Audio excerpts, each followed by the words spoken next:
Today we're setting up more than just a fish tank, we're setting up an ecosystem. But what makes a fish tank an ecosystem, and what exactly is an ecosystem anyway? For me, an ecosystem within a fish tank is when all the inhabitants, including the fish, shrimp, snails, bacteria and various other microorganisms, all work together with the plants in harmony to create the perfect little underwater world that requires very little interference from us. This is the tank that I'm going to be using today. It's 112 litres or 29 gallons, and the filtration I'm going to be using is actually an Undergravel filter. So let's get it set up, get it into the tank and get things started. So the use of the Undergravel filter as the filtration method is just personal preference, and you could use whatever filter you prefer. There's pros and cons to them all. That being said, there are several reasons why I decided to go with the Undergravel filter, including it being budget friendly in both the initial cost and the running cost, and it's also very effective in providing plenty of surface area for the beneficial bacteria to grow, and it will also do a great job at keeping the water nice and clear. Also, it takes up very little space within the tank when compared to something like an internal filter or a sponge filter, for example. So that's the Undergravel filter in. Next up, substrate. So the substrate I'm using is a natural gravel, and this is probably my current favourite substrate that I like to use in my setups. I really like the natural colour of it, and it's also just a really nice size, sort of like a small pea gravel that's perfect for an Undergravel filter.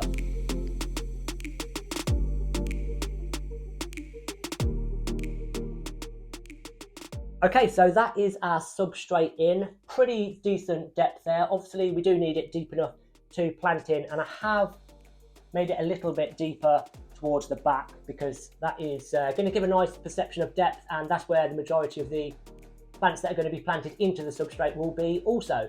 So what I'm going to do now, I'm going to move on to the hardscape. So as you can see here, I've got a few things laid out in preparation. These two rocks here, I found them at a local garden centre, and garden centres or nurseries are a really good place to find rocks like this, as they're often labelled as to whether or not they are fish friendly, which is handy, and you just have to spend a bit of time rummaging around to find the right rocks for your scape.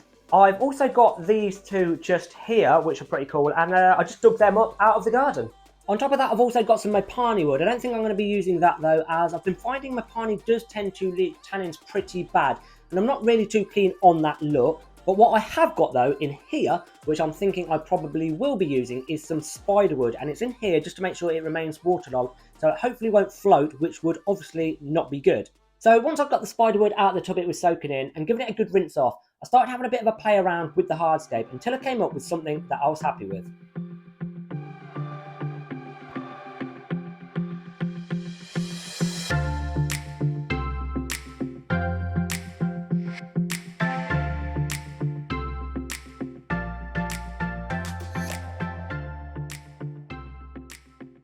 Okay, so I'm happy with what we've got going on here. We've got the spiderwood in the back left-hand corner, and we've got one large rock there.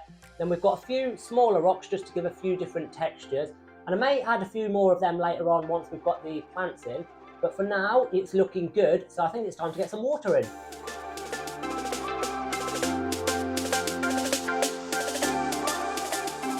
Okay, water added. I've also added a 200 watt heater set to 24 degrees C or 75 degrees Fahrenheit. I've dechlorinated, and I've also added the air stones to the uplift tubes of the Undergravel filter. And now that's done, we can move on to the planting. And these are the plants that I'm going to be working with. A mix of both epiphytes and stem plants that are all fairly easy to grow low light plants, including Cryptolensi, a couple of varieties of Anubias, a couple of varieties of Java fern, some Bacopa, and a little Marimo mossball. And I'm starting out with the Cryptolensi, and this plant was previously in a 10-gallon tank, but I took it out when I did a rescape because it grows way too big for a 10-gallon really, and is much more suited to a tank this size. And I'm hoping by putting it in the back left-hand corner here, as it grows it will create almost like a canopy over the surface of the water, providing the fish and any other inhabitants with some cover, which will hopefully help them feel nice and comfortable. Next up I want to add some Anubias, and with Anubias being an epiphyte, it means that I'm going to want to attach it to the hardscape or just wedge it into the little crevices rather than plant it into the substrate. And I think in this case I'm going to go with just wedging it into the various crevices of the spiderwood. Okay, so that's the Anubias added. Next up I'm going to be adding the Bacopa behind this big rock. And that should fairly quickly grow right up to the surface, although I do plan to keep it fairly trimmed, and with it being a stem plant I can replant them trimmings to create a nice little bushy area of Bacopa in this back left hand corner.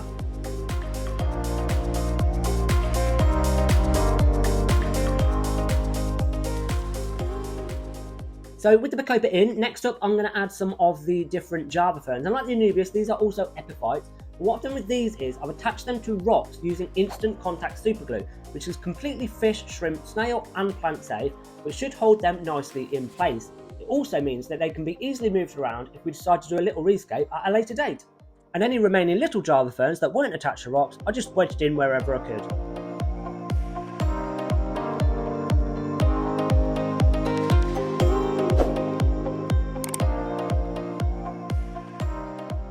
So that's our crypts, Bacopa and epiphytes in, and we're starting to look pretty good. But I'm just going to pop the moss ball in, and I've also got one more plant that I forgot to mention earlier, and that is a little bit of subwasatang, and I'll just drop that down at the front there. So that's our planting pretty much done. Obviously the plants have got some growing in to do over the next few months, but for now, how can we start to help the ecosystem become more established? First thing I'm going to do, I'm going to squeeze out a seeded sponge filter from an already established ecosystem tank into this new setup. So I've taken this sponge filter from my golden white cloud ecosystem tank, and that tank has been running for I think a good 5 years, and so it's really nicely seasoned, which means the sponge should contain lots of beneficial bacteria and microorganisms that are going to help jumpstart not only the nitrogen cycle but also the ecosystem. But don't worry if you don't have access to a seeded sponge filter, this isn't an essential step, it's just a way to speed up the process of creating the ecosystem that we're looking to build. So now that we've seeded the tank, I'm going to give it 24 hours to settle before adding the first few inhabitants, so I'll see you in 24 hours. Okay, so it is now actually 3 days later, and everything is looking nice. Crystal clear water, plants are looking good, the Bacopa in the back right hand corner has definitely perked up a bit, and we are now ready for the first few inhabitants. And those inhabitants are snails, and this is because I believe snails to be an essential part of any ecosystem fish tank. And I'm not going to add just one type of snail either, I want a nice variety, as they're all going to be doing slightly different jobs. For example, Malaysian trumpet snails, these are going to act almost like worms do in soil, as they are going to bury down into the substrate and keep it aerated, which can help with plant growth, whilst also eating leftover food and decaying plant matter, breaking it down to a point where plants can more readily access it. Other types of snail being added include bladder snails, common pond snails and ramshorn snails, all of which have just come in on plants I've bought over the years. I've never had to actually go out of my way to buy any of them. What I might buy and add at a slightly later date though is a couple of nearite snails, but I'll probably only add them if I run into algae issues, as they are well known for their algae eating abilities. So I'm going to leave this now for a couple of weeks before adding any fish, and over them couple of weeks I'll be doing a few water changes here and there, which will help keep any excess nutrients from building up, which should help stop any potential algae issues. I'm also going to be adding a little bit of liquid fertiliser for the plants, and because I've used an Undergravel filter, this will not only provide nutrients for the water column feeding plants, such as the Java fern and the Anubias, it should also deliver nutrients to the root feeding Crypt Blensi and Bacopa.